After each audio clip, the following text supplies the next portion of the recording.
Markquese Bell was one of my favorite, scratch that, my favorite HBCU player in the draft cycle. Mosher from Locked On Cowboys is here to give an update on how he's looked in camp and also a powerful statement about his roster status. Oh, yeah, it's Locked On HBCU.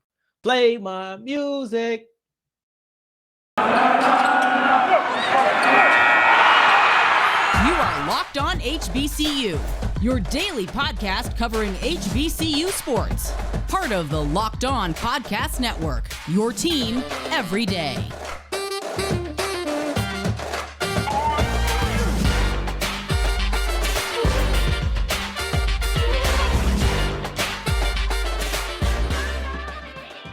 What's going on, family? Welcome back to another episode of the Locked On HBCU podcast, your number one daily one-stop shop for everything HBCU athletics, Monday through Friday, part of the Locked On Podcast Network, your team every. Or Sam Darian Gray, aka the Mouth of the South, Texas Southern alum and former TSU Herald Sports editor. Thank you for going on this journey with me, making Locked On HBCU your first listen of the day every day.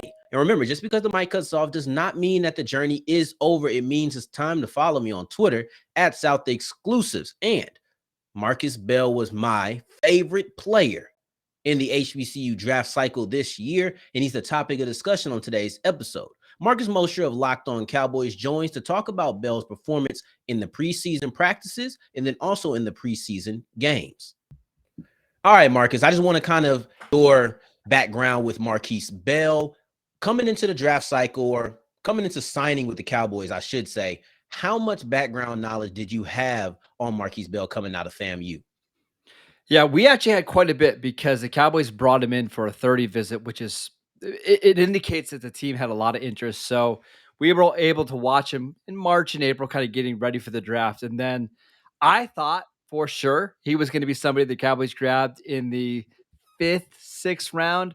Didn't happen. They ultimately gave him a big contract as an undrafted free agent. But I think the Cowboy fans, he certainly wasn't an unknown. Like, this is a guy that a lot of people knew about during the entire draft process. Yeah, I think that a lot of people over here on the HBCU side felt like he would be drafted. Sound like you felt like he would be drafted. That wasn't his path. He went the UDFA route, but having that knowledge and knowing of him, what kind of expectations did you have for him as a player coming into camp this year? Yeah, I thought he would be somebody that could compete for a job on the practice squad. Maybe be a developmental safety that, eventually could work his way up to maybe being a core special teamer. That's not the case. He's already exceeded that. Like, it's a foregone conclusion that he's going to be on the 53-man roster. Now it's just how much does he play? And by the indications that we've seen from training camp and the preseason so far, the answer is a lot. That's what we like to hear. That's what we want to hear. Y'all hear that, okay? FAMU, well, I guess former FAMU now, but still Rattler to us on this side. Markquese Bell has been playing well enough to where Mosher feels like this guy is going to make an impact pretty quickly. So quick impacts is kind of the thing for him, and he made that quick impact in training. Had a long pick six. They hadn't even gotten, so this was really fresh in the camp. Have those plays persisted and continued as training camp has continued? Oh, absolutely. And Dallas Cowboys defensive coordinator Dan Quinn is the absolute perfect person to coach Markquese Bell, because he knows how to use a player of his size and talent, right? Because most teams, I mean, what do you do with a 215-pound safety? You stick him in the box and you just call it a day, right? Right. But that's not really the case for Markquese Bell and Dan Quinn. They're moving him all over. They're having him line up as an edge rusher on some snaps, putting him over the center. And then on the next snap, you'll see him back as a free safety. Like, they're trying to find ways to put him in positions to make plays. And to his credit, he's made a bunch of them so far, even in the preseason games. I mean, you could see him just flying off the edge, creating pressure. He had an incredible quarterback hit in the red zone a couple weeks ago. They are trying to find ways to best utilize his athleticism and size. It's really, really exciting if you're a Cowboy fan right now. During the draft, people tried to take away from Markquese Bell's coverage ability. Personally, I feel like that's just because in the SWAC, that's not what FAMU asked him to do in his last season. I believe he has it during training. Well, I guess let me not even ask that. How do you feel about his coverage ability for the Cowboys thus far? The Cowboys haven't asked him to do a lot of man-to-man coverage, right? And I think it's smart, right? That's just not his skill set. Where he is really good is playing near the line of scrimmage, running sideline to sideline, and making tackles. But I think Dan Quinn has done a good job of, matching him up in zones or getting him against running backs. Like he can do that kind of stuff. You don't want him covering Kyle Pitts or Travis Kelce. What you want him doing Right. is making plays downhill. So we haven't seen it be a problem yet, but because Dan Quinn is doing a good job of not putting him into a spot where that would become a problem. Yeah, that's coaching. Like if Mhm. I'm a coach and I say, okay, I got Markquese Mosher on my team, I got to know what his strengths and his weaknesses are. And why would I ever put it if I want Locked On to make sense? Correct. Now, Yes. you had a lot of confidence when talking about Markquese Bell making the roster. Would you go as far as to call him a roster lock, or is this just somebody you truly believe is going to make it? Oh, he's a lock. He's already made the team. Now it's just Okay. how much does he play? I wouldn't be surprised if he has a role in week one when the Cowboys play Tampa Bay. Certainly going to play on special teams. I have no doubt about that. He's probably competing for the force safety role, but luckily in Dan Quinn's defense, they use a lot of safeties. They've got a guy, Jaron Curse, a 6'4" safety that they use as a linebacker. So I'm a little skeptical that he's going to play a lot on defense early on in the season, but I do expect as the year goes on that he is going to find snaps on defense. But to answer your question, yeah, he's made the team. We interrupt today's interview to give you a very important message. Say you're back home, you're chilling with your friends, and you're throwing back a couple of drinks, having a good time. There's nothing wrong with that. But what is the problem is when you get behind the wheel. That's the issue. When you had too many to drink and you get behind the wheel because you're thinking, I'm probably not going to get pulled over. I only live around the corner. I'm not that far. I can make it. They're not gonna stop me. But here's the thing. That shouldn't be your main concern. That is not the main concern. The main concern is that when you get behind the wheel impaired, you're putting everybody else at risk as well. Getting pulled over is by far the best thing that could happen when you're driving impaired. We all know what the worst is. We don't want that to happen. So, with that being said, you have Uber, you have rideshare, you have friends. If you see somebody drinking and you think they've had a couple of shots or a couple of drinks, take the keys. I promise you, they'll be more thankful to wake up in their own bed and you take them to their car than to not be able to drive or wake up somewhere else or not even wake up at all. All right. So make sure you're doing that. Drive sober or get pulled over. It's that. We keep on rolling on today's episode of Locked on HBCU, and I thank that's your first listen of the day every day. Now, make sure you are checking out the Ultimate College Football Preview. They have everything you need in one spot. College Football Insiders, you have the experts, the local team experts, everybody breaking it down in a 7-part series to get you ready for the season, and week 0 is upon us. Make sure you're searching Ultimate College Football Preview on the Odyssey app, YouTube, or wherever you get your podcast. I'm here with Markquese Mosher still, and we're talking about Markquese Bell's performance in training camp and including the joint practices with the Los Angeles Chargers. And you talked about Kearse, right? So with Kearse, he had an injury earlier in training camp. Down, Markquese Bell stepped into those first team reps. Now, to me, that spoke volumes on where he stood. Now, once he got out there with those first teamers, how did he play?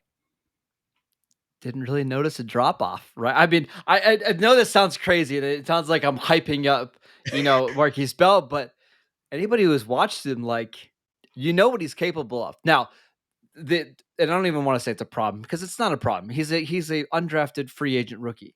He needs to become more consistent. Like you see the splash plays. If he can become more consistent, he can become a little bit more reliable and knowing where he's supposed to be. I wouldn't be surprised at all if he's competing for a starting job in 2023 and beyond. But yeah, when he was in there, you see why the Cowboys were so excited to be able to grab him as an undrafted free agent. love this guy, right? We are huge Markquese Bell fans over here. Mm-hmm. And it's funny because there's a couple of players who got drafted, well, 4 players who got drafted, and he wasn't one of them. But by far, Markquese Bell was my favorite HBC to drum repeatedly. And I see this talent. I see it, right? Now, when he gets in there with those first teamers, you say you don't see a drop off, but you need a little bit more consistency. How long should we give him a grace period to know where he is, to know some of these ins and outs, to smooth out some of the rough spots in his game? Yeah, I think if he can just get on the field at all this year on defense as an undrafted rookie, you got to be just absolutely tickled pink, right? Like that just doesn't happen. Like you don't undrafted free agents, no matter where you're from, Alabama or an HBCU, undrafted free agents just don't get on the field as a rookie. So if you see him playing at all, that's a fantastic sign. I expect him to be a special teams ace. And then 2023, if he could even grow into that third safety role, I think the Cowboys have hit a home run. But I personally, and I'm just kind of talking to the people around the Cowboys and that have some decisions to make, they believe that this could be a guy that does compete for a starting job by next year. Okay, now part of training camp is not only playing team, right? You're going to compete against your offense repeatedly, but you have to perform against others. And you recently had this with the, almost said San Diego. We had joint practices with the Los Angeles Chargers. What did he look like then when he had to go against some competition he's not so familiar with? Yeah, it was he was fine. It was a little different because the Chargers have Austin Eckler, who they can split out in the out wide, or they can use him out of the backfield as a receiver. The Cowboys did have to use Markquese Bell a lot in the first team unit. And there was times where he struggled a little bit in coverage. Austin Eckler got him on a few routes, but overall, he didn't look out of place. Like the moment wasn't too big for him. I'm going to keep mentioning this. Needs to become more consistent, but he is definitely something or somebody that the Cowboys are excited about long term. So, first off, getting beat by Austin Eckler, I think we both know is It not happens, right? feel bad about. Right, it's Austin backs in the NFL. Now, you said when Eckler got out there, they started using him more with the first team. So, is this something when you have more receiving backs that you're going against, you think you'll see Markquese Bell get more of a role in those games? I think it's possible. I think the Cowboys want to just try to get as much size and length and speed on the field at one time. And that's why we do see a lot of 3 safety looks between right now it's Jaron Kearse, Malik Hooker, and Donovan Wilson. But I wouldn't be surprised if Bell is kind of that first guy off the bench when they have 3 safety looks, because I don't get the idea that the Cowboys want to use their bigger linebackers in coverage. No, they've got Anthony Barr, who's like 260 pounds, Micah Parsons, who's 250 pounds, Leighton Vander Esch, 255. Instead, you could bring in one of these safeties that's 212 pounds and just as big, but also can run a little bit faster, can change direction. I think the idea is to keep Markquese Bell in the box to help cover some of these receiving running backs, not just Austin Eckler, but Nim Hines or Kenneth Gainwell in Philadelphia. So I think Bell does match up well with those kind of players. Okay. And we've seen him in the actual game, right? You have practice, but you have the actual game as well. We've seen him with 2 preseason games underneath his belt. What did you see from him in both of these games? In the Chargers game, he was significantly more productive as far as stats, but in both of these games, what was his performance? Athleticism for days, right? If he is like unblocked, and this is what the Cowboys have been trying to do, is find advantageous matchups for him where he can come off the side unblocked on a blitz, or he's matched up with a running back one-on-one in pass pro, right? He's coming down and blitzing, or he could be lined up as a weak side linebacker. Like that's where he's excelled in these games. I think his best role right away is going to be blitzing. And we actually saw that in the first preseason game the Cowboys had against the Broncos. Like you just get him near the line of scrimmage. Not only is he an athlete, but he's got like the instincts. Like there's just something about when you're blitzing, knowing when to time to snap, knowing what gap to shoot. I think Bell's got it.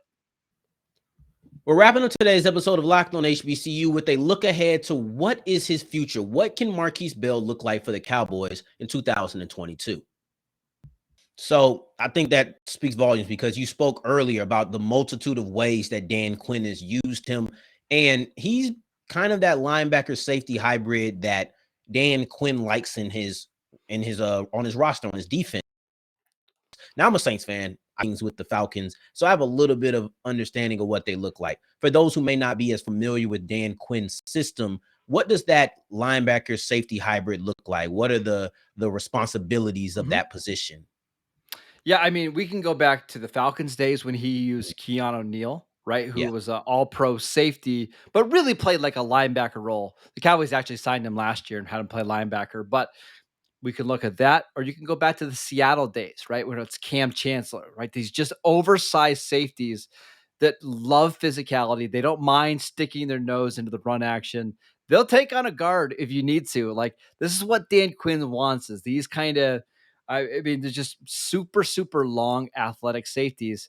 That's why Markquese Bell landed in the absolute best possible spot, because there's nobody else in the league that knows how to use these guys better than Dan Quinn. I know he's a little bit blocked right now with snaps because there are so many safeties ahead of him, but I do think that the Cowboys are excited about where he could potentially play. And I also want to just point this out. We end up calling these guys safeties. Mm-hmm. I don't know that matters so much. He's like a second level defender. Like, that's the way I would describe him, right? Like, he's not going to be lined up on the line of scrimmage as like an edge rusher, but he's not going to be in the deep center field like Marcus Williams, formerly of your Saints, right? He's going to be in the middle of the field, roaming around, making plays. And whether you want to call him a safety, you want to call him a linebacker, it doesn't really matter. You want him in the middle of the field making plays. I think that's a great breakdown, something that's easily understandable. Just that's what he is. Because I was almost about to ask you how close he is to Jamal Adams as far as usage, but I think second level defender, he's kind of like a small linebacker. If you play Madden, I envision it kind of like the big position where you have your guy in the slot who is kind of like another linebacker. And you say special teams is where you think he's on the field right now. If you're looking at Markquese Bell and projecting in 2022, so this year, what is his quickest route to the field on defense? That's a really, really good question. I think it's as the primary backup to Jaron Kearse, who he's been replacing in practice, right? Kearse is a 29-year-old that's kind of bounced around the league, and Dan Quinn revived his career last year and led the Cowboys in tackles. I think that's the best spot, right? Just play behind him, learn the defense, because Jaron Kearse, again, a safety playing the second level, actually is wearing the green dot on his helmet, which means that he's calling the plays on defense. I think if Bell can kind of learn that spot, soak up everything from Jaron Kearse that he can, I think that's probably the best way for him to get snaps this year. Whenever Kearse is off the field, he comes in, plays those snaps. I think that's how he makes an impact. Now, recently, there was another safety who popped out, and you talked about it on the show with your co-host. And listen, I'm not about to butcher his name, right? But he's the guy Israel out of South Carolina. Makamu. I got you. Israel, I appreciate it. I was going to say Israel, but I didn't know how, yeah. how do you say the We last just call name? him Izzy. We just call him Izzy on the podcast. Okay. We're good. Izzy, you spoke about him being a real star at the safety position. These are two safeties, but Bell's kind of a hybrid second level defender. They're different. They're different, right? Competing? To me, those are totally different players, right? Okay. What's crazy is these are two like 6'3" long defensive backs. So you would assume they play the same position. It's actually not the case. Israel Makamu was the other outside cornerback at South Carolina with J.C. Horn, and that's why their secondary is so good. But the Cowboys are using Izzy Makamu as a safety cornerback hybrid, right? Somebody that they can put on the outside. When the Falcons split out Kyle Pitts out wide, it's going to be Makamu who's covering him, not Markquese Bell. So even though DB is listed by both of their names, to me, they play totally different positions. And I don't even really think they're competing for the same snaps at all.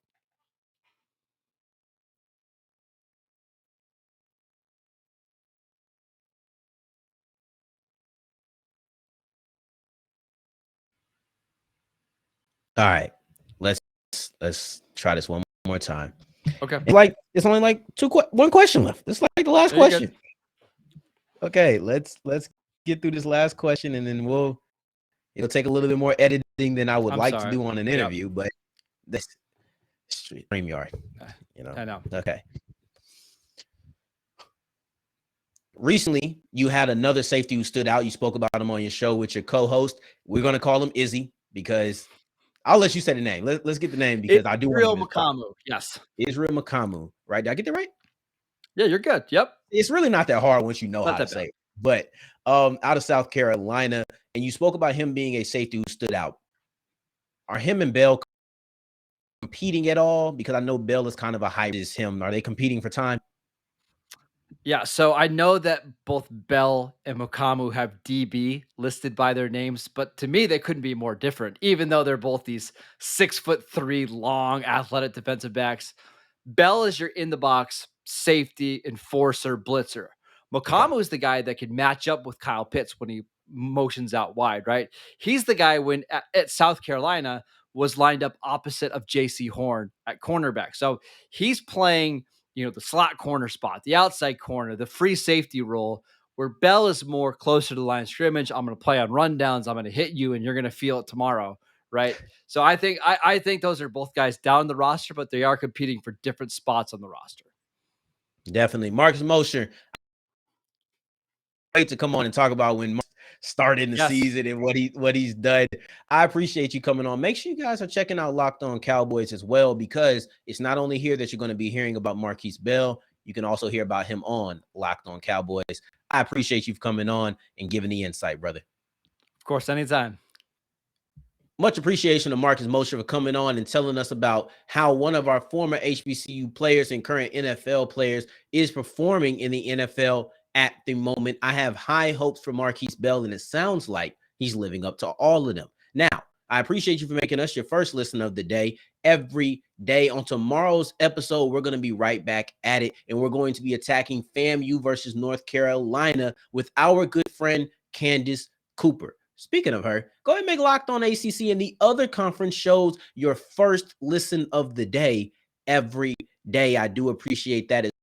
Meantime, in between time, if you're looking for me, you can find me on Twitter at South Exclusives. Next time that we hear each other, family, take care, stay blessed. Peace.